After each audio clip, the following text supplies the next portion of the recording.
आजर recipe आमे बनैबा आलू kofta paneer stuffing देकरी आलू कोफ्ता आमे बनैबा रुटी सहित कि भात सहित परोटा सहित जो थी भी खाई परिबे। गोटे रुटी जगार आपण मैंने चारिपट रुटी खाईदेबे। प्रथमे आलूर चोपा गुड़ाक मु बाहर कर दउछि। एठी मोर मीडियम साइज आलू अछि। बेसी बड़ नेले भल लागिबनी कि बेसी छोट नेले भल लागिबनी। पूरा गोल गोल आलू नेबे।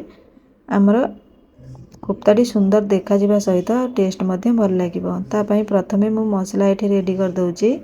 मसला रे मोर अछि 2टी गुजराती 2टी लवंग खंडे दालचीनी 4 रु 5टी मोर काजू अछि। अदा रसुण प्याज ए सब को मु किछि समय पई टिके भाजी दउछि। ता सहित पकई दबा आमे नडिया नडिया देले कोफ्तार टेस्ट 2 गुण बढ़ी जिवो। आपण माने किछि भी स्किप करबेनी सबु नेबे। हमर तो ए सब जिंस घरे सब बेले रही थाए। किछि भी हमको बाजार बाहर रु किनिया को पड़िबनी। ए सब जिंस देकी मसला देकी आपण माने थरे भी कोफ्ता बनांतु सतरे तार टेस्ट किपरि आपण माने निहाती जानि परिबे। एटी मु हल्का टिके भाजी सारलानी आ टिके पानी दे दउछि। ठंडा हेबा सहित काजू हमर टिके बतुरी जिवो। ता भीतर आमे जो आलू को चोपा छड़े की रखिथिले ता मझीटा को आमे एमती गोटे छोट चामच साहाय्य हो कि जो थी भी आपण मानक सुविधा हबो ता मझीटा को आमे एमती टिके कोरी दबा। एमती कोरी देले हमर स्टफिंग दबा को सुविधा हबो। देखंतु एई भली भाबरे आपण माने रखिबे। रेसिपी तो टिके टाइम लागिबो किंतु खाइला बेले टेस्ट जेतेले पाटी रे बाजिबो सब परिश्रम हमर भूली जिबे। हमर एठी आलू गुराक सब मु बाहर कर सारलेनी। जेतो सब मु बाहर करछि आलू गुराक ताको किछि भी मु नष्ट करिबिनी। अलगा रेसिपी रे मु लगेबी। पनीर को मु टिके कद्दूकस कर दउछि। ता सहित मु नै जाइछि काजू आ किशमिश। हाथ रे आपण माने गुंड करि परिबे। मु गोटे ग्रेटर रे ताको एमती ग्रेट कर दउछि। आ छोट छोट करी काजू और किशमिश की मु काटी दउछि।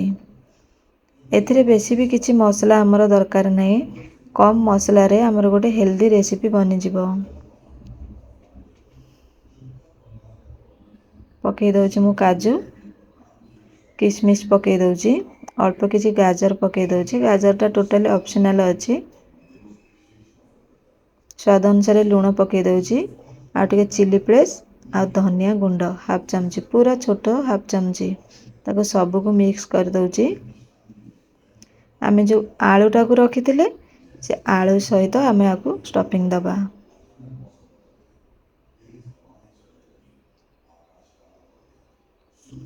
देखंतु ए भली प्रकार आगुरु आलूटा को पानी रो छाणी की पानीटा को पोछि देबे। पानीटा रहिले हमर कोन हबो कि जे स्टफिंग रा सब बाहरी आसीबो। रेडी हे गला हमर स्टफिंग। तेलटा भीतर मु बसई सारलानी सब आलू गुडा को मु दे दउछि। ता ऊपरे टिके लूण पकई दउछि। आलूटा हमर भाजी हे जिबा सहित ऊपरे हमर टिके ऊपरटा हमर अलणा लागि पारे ऊपरटा जेमते अलणा लागिबनी। बाकी हमें मसला कसेला समय रे तरकारी को देखिकी दबा। आ एठी मु 2टी बड़ साइज पियाज नै जाइछि ताको मु टिके चॉप कर दउछि। जेमते ग्रेवीटा हमर टिके मोटा आसीबो। पनीर तरकारी रे अधिक पियाज नेले तार टेस्ट सतरे बहुत भलो लागि थाए। आपण माने निहाती भाबरे एमती पनीर तरकारी हो कि कोफ्ता हो नेतरे पियाज अधिक नेबे तार टेस्ट बढ़िया आसीबो। आ गोटे टमाटो को मु चॉप कर दउछि। आपण माने चाहिले ग्राइंडिंग करि परिबे किंतु मते चॉप करिकरी टमाटो नेले मते कसेइबारे भलो लागे। ग्राइंडिंग कर देले कसेइबा पई मते टिके असुविधा मते भलो लागेनी। मते बेसी भलो लागे चॉप करिकरी कसेइबा पई। आ भितरे हमर आलूटा गोटे साइड हे गलानी आ गोटे साइड हमें लेउटे दबा। रेसिपी जहाँ भी समय आपण माने सतरे आमे तो खाइबा ना निजे खाइबा किंतु टेस्टी न होले कोन भलो लागिबो कि नियत थरे एमती बनेगिरी खांतु।